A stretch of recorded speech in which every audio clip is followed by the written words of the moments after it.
peu après la disparition de Delphine Jubilard, infirmière du Tarn et mère de 2 enfants, au mois de décembre 2020, des recherches ont été organisées.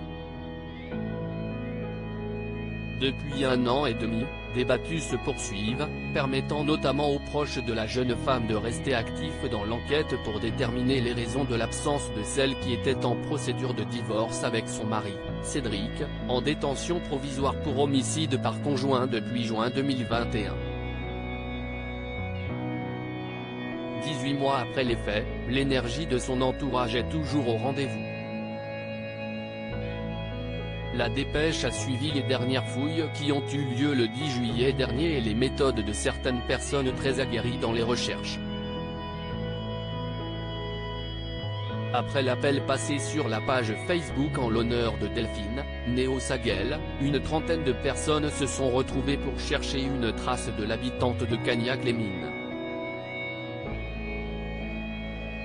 Dans la forêt de la commune, les citoyens anonymes sont plus que jamais motivés à trouver un quelconque indice qui pourrait permettre à cette affaire sans corps, scène de crime ou aveu d'avancer et d'apporter des réponses notamment à Elia et Louis, enfants du couple Jubilard. Parmi eux, se distingue Jérémy. Habitué des lieux, il est très bien équipé avec un détecteur de métaux, une casquette militaire, une tenue noire, un gilet multipoche. Il possède également un sécateur, une corde, une lampe, des aimants et même une caméra GoPro. Pour sonder les puits, précise-t-il au journaliste de la Dépêche.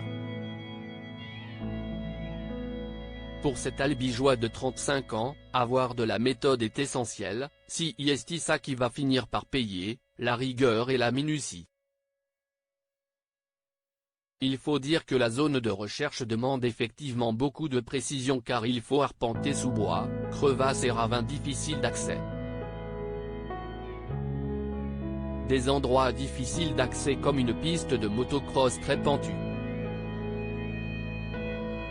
Les membres des recherches se distinguent entre novices et experts, parfois la communication n'est pas toujours fluide. Ce qui ne démotive pas une habituée des recherches, ce qui est important, c'est d'avoir un regard neuf. Cédric Jubilard reste présumé innocent des faits qui lui sont reprochés jusqu'au jugement définitif de cette affaire.